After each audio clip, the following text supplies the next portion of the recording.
भागलपुर के बरारी स्थित विसर्जन घाट से एक बड़ी घटना सामने आ रही है। मुसहरी घाट में लगे ड्रेजिंग जहाज की चपेट में आ जाने से तकरीबन 45 से 50 भैंस गंगा में समा गई। वहीं 8 युवक में 6 युवक किसी तरह जान बचाकर बाहर निकले। 2 युवक अभी भी लापता हैं, जिनकी खोजबीन चल रही है। स्थानीय गोताखोर एसडीआरएफ की टीम उन्हें ढूंढने में लगी है। मुसहरी घाट से प्रत्येक दिन भैंस चराने के लिए चरवाहे दक्षिणी भाग से उत्तरी भाग की ओर गंगा नदी पार कर जाया करते हैं। इसी दरमियान आज ड्रेजिंग जहाज के पंखे की चपेट में आने से यह बड़ा हादसा हो गया। घटना की सूचना मिलते ही मौके पर बरारी थाना समेत कई थाना की पुलिस और भागलपुर के एसडीओ धनंजय कुमार पहुंचे। देखते ही देखते पूरा विसर्जन घाट छावनी में तब्दील हो गया। ग्रामीणों का हुजूम लग गया। वहीं लापता चरवाहे की पहचान मायागंज के निवासी सिकंदर यादव और कारू यादव के रूप में हुई है। 8 चरवाहे में 6 चरवाहे तो किसी तरह जान बचाकर मौत के मुंह से निकल गए, परंतु 2 चरवाहे सिकंदर यादव और कारू यादव अभी भी लापता हैं। इसकी खोजबीन में एसडीआरएफ की टीम और स्थानीय गोताखोर लगे हुए हैं। भागलपुर की इस बड़ी घटना को सुनते ही घटनास्थल पर एसडीओ धनंजय कुमार पहुंचे और तुरंत एसडीआरएफ की टीम को बुलाया गया और एसडीआरएफ की टीम के साथ स्थानीय गोताखोरों ने डूबे 2 युवक सिकंदर यादव और कारू यादव को ढूंढने का कार्य प्रारंभ कर दिया। साथ ही उन्होंने सांत्वना दिया कि जल्द दोनों को ढूंढकर परिजनों को सौंप दिया जाएगा।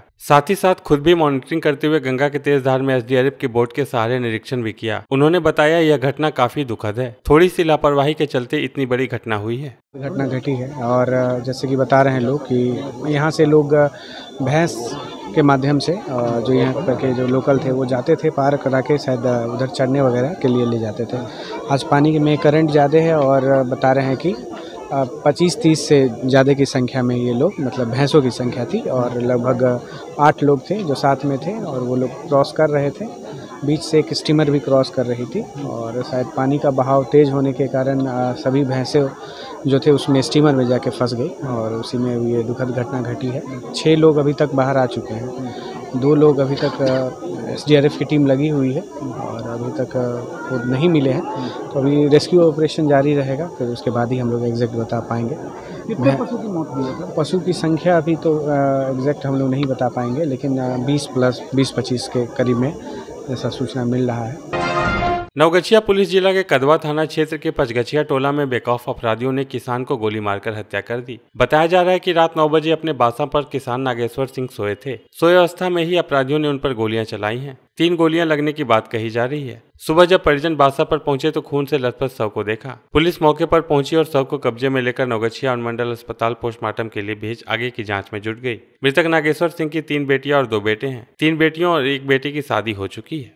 9 बजे शाम गोली मारी राते में मारा। कितना बजे? 9 बजे घरों से। ठीक, पता कब चला आप लोगों को? हम लोग को 5 बजे सुबह दादी आई ना बस अब बकरिया देने के लिए, तभी उनसे गई पानी के लिए। भागलपुर के बरारी सीढ़ी घाट पर नहाने गया एक युवक लापता हो गया। स्थानीय लोगों के मुताबिक विक्रमशिला सेतु से छलांग लगाने की बात कही जा रही है। लापता युवक की पहचान आदमपुर पोस्टल कॉलोनी निवासी उमाशंकर साहू के रूप में हुई है। वहीं लापता युवक के भाई ने घटना के बाबत बताया कि सुबह स्कूटी लेकर गंगा स्नान करने के लिए सीढ़ी घाट आया था, लेकिन करीब 4 घंटे के बाद वापस नहीं लौटा। लोगों के द्वारा सूचना दी गई कि विक्रमशिला सेतु से छलांग लगाया है। हालांकि परिजन इस बात को मानने से इनकार कर रहे हैं। घटना की सूचना मिलने के बाद बरारी सीढ़ी घाट पर पहुंचे लापता युवक के परिजनों ने काफी खोजबीन की, लेकिन घंटों खोजबीन के बाद उमाशंकर का कोई अता पता नहीं चला, जिसके बाद बरारी थाना को सूचना दी गई। वहीं सीढ़ी घाट पर लापता हुए युवक की स्कूटी में चाबी लगा हुआ है, जिससे यह कयास लगाया जा रहा है कि वह स्कूटी छोड़कर कहीं गया है। आए थे सीढ़ी घाट नहाने के, उसके बाद 10 बजे तक जब नहीं आए तो हम लोग कि पापा ऑफिस जाना है उनको, तभी तक नहीं आया। मम्मी बोली तो हम लोग आए ढूंढने। तो पिछले बार भी हम लोग आए थे पापा के साथ यहाँ नहाने, तो उनको लगा यहीं होंगे। यहाँ आए तो देखे जा रहे स्कूटी इनका लगा हुआ है, सब कपड़ा उपड़ा तो यहीं है, लेकिन वो नहीं मिले। उसके बाद अगल बगल ढूंढे तो कहीं अभी तक लापता है। जाके बरारी थाना में भी बोल के आए तो वो एसडीआरएफ टीम को बोले हैं, तो वो 9:30-10 बजे के बाद से अभी तक आए ही नहीं। पैगंबर हजरत मोहम्मद साहब के जन्म दिवस पर भागलपुर व आसपास के सभी क्षेत्रों में जुलूसे मोहम्मदी का आयोजन किया गया। इस अवसर पर पूरे जिले में जुलूस निकाली गई, जिसमें हजारों की आबादी शरीक हुई। बच्चे, बूढ़े, जवान सबों के हाथ में पताका लिए काफी खुश दिख रहे थे। हजरत मोहम्मद के यौम पैदाइश के मौके पर जुलूस को लेकर प्रशासन काफी चुस्त व मुस्तैद दिखी। जिले में बड़ी संख्या में दंडाधिकारी और सशस्त्र बल की प्रतिनियुक्ति की गई थी, जबकि जुलूस के दौरान यातायात व्यवस्था पर विशेष ध्यान देते हुए राहगीरों को किसी तरह की परेशानी न हो, उसके लिए पर्याप्त संख्या में महिला व पुरुष पुलिस बल, वज्र दल, आरक्षी बल की भी प्रतिनियुक्ति की गई थी। इस तरह का जुलूस कोरोना काल के 2 साल बाद निकाला गया, जिसको लेकर लोगों में काफी हर्षोल्लास का माहौल था। वो इसलिए मनाया जाता है कि इसी महीने की 12 तारीख को पीर के दिन सुबह सादिक के वक्त हुजूर सल्लल्लाहु अलैहि वसल्लम की पैदाइश हुई है। लिहाजा इसी गर्ज से हुजूर सल्लल्लाहु अलैहि वसल्लम की पैदाइश की खुशियाँ मनाते हुए ये लोग जुलूस निकालते हैं। पूरे बिहार में डेंगू अपना कहर बरपा रहा है। अपने घरों के किचन व बाथरूम को सूखा रखें और कूलर का पानी सुबह शाम बदलते रहें। साथ ही शरीर पूरी तरह से ढकने वाले कपड़े पहनें। सोते समय मच्छरदानी का प्रयोग जरूर करें। बिहार में लगातार बढ़ रहे डेंगू के मरीज की संख्या को देखते हुए जहां भागलपुर के अस्पतालों में तैयारी की जा रही है, वहीं दूसरी ओर नगर निगम की ओर से भी फॉगिंग की व्यवस्था हर एक वार्ड में रोटेशन के तहत की जा रही है, जिससे डेंगू के मच्छरों से शहर वासियों को बचाया जा सके और डेंगू से बचाव हो सके। इसको लेकर लगातार भागलपुर नगर निगम क्षेत्र के कुल 51 वार्डों में लगातार फॉगिंग कर रहा है। नगर आयुक्त ने बताया कि पूजा के समय से फॉगिंग अभियान को तेज कर दिया गया है। डेंगू को देखते हुए लगातार यह अभियान चलाया जा रहा है। देखिए, मच्छरों से जो भी बीमारियां हैं उनके बचाव के लिए नगर निगम द्वारा पूरे शहर के सभी वार्डों में फॉगिंग का जो रोस्टर है वो तैयार कर लिया गया है। और आपने देखा होगा कि जो पिछले सप्ताह जितना पर्व त्यौहार था और उसमें लगातार एक सप्ताह तक रोस्टर के अनुसार हम लोगों ने फॉगिंग कराई है और वही रोस्टर को हम जो है दोबारा उसका अनुपालन करा रहे हैं और ये जो फॉगिंग की प्रक्रिया है भी लगातार 1 महीने तक चलती रहेगी।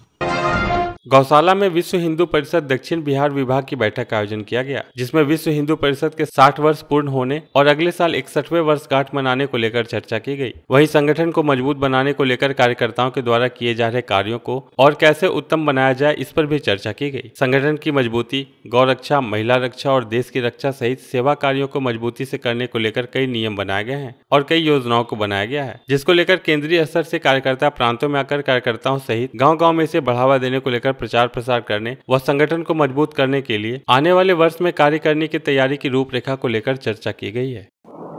अगले वर्ष स्थापना दिवस के रूप में 60 वर्ष के रूप में मनाया जाएगा, क्योंकि विश्व हिंदू परिषद की स्थापना में 60 वर्ष हो गए, इसलिए अगला वर्ष जो है हमारा 60 वर्ष के रूप में मनाया जाएगा।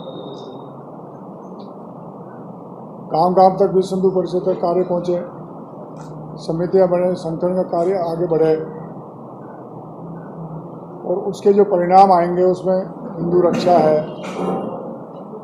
मातृशक्ति की रक्षा का कार्य है, गौ रक्षा का कार्य है, सेवा के अनेक कार्य हैं। डाक विभाग देश के सबसे पुराने विभागों में से एक है, जो कि देश के सामाजिक आर्थिक विकास में एक महत्वपूर्ण भूमिका निभाती है। यह एक ऐसा संगठन है जो न केवल देश के भीतर बल्कि देश की सीमाओं से बाहर अन्य देशों तक पहुंचाने में भी हमारी मदद करती है। पूरे विश्व में 9 अक्टूबर को अंतर्राष्ट्रीय डाक दिवस मनाया जाता है। इस बार इसकी थीम पोस्ट फॉर प्लेनेट है। इसी क्रम में 9 अक्टूबर से 13 अक्टूबर तक भारत में राष्ट्रीय डाक सप्ताह की शुरुआत हो गई है। इस कार्यक्रम के तहत हर दिन एक अलग अलग विषय को लेकर कार्यक्रम आयोजित किया जाएगा। 9 अक्टूबर से 13 अक्टूबर तक चलने वाले राष्ट्रीय डाक सप्ताह के तहत आज वर्चुअल मोड में इस राष्ट्रीय डाक सप्ताह का विधिवत उद्घाटन किया गया। बिहार डाक परिमंडल के वरिष्ठ पदाधिकारियों के द्वारा इस कार्यक्रम की शुरुआत की गई। भागलपुर डाक प्रमंडल के निरीक्षक संजीव सुमन झा ने बताया कि इस एक सप्ताह के कार्यक्रम में डाक विभाग प्रत्येक दिन अलग अलग कार्यक्रम का आयोजन करेगी। 9 अक्टूबर से 13 अक्टूबर हर साल राष्ट्रीय डाक सप्ताह मनाते हैं और राष्ट्रीय डाक सप्ताह के अंतर्गत डाक से संबंधित जो भी सेवाएं हैं प्रत्येक दिन इसका अलग अलग कार्यक्रम रखा जाता है। मेल का है, डाक वितरण का है, फिलाटेली का है, सेविंग्स बैंक का है, इंश्योरेंस का है और हर डेट को अलग अलग हम लोग जो है इसको क्रियान्वित करते हैं और जो है कार्य करते हैं। और जो भी कर्मी हैं डाक घर के उनको हम लोग इस चीज़ से रूबरू भी कराते हैं।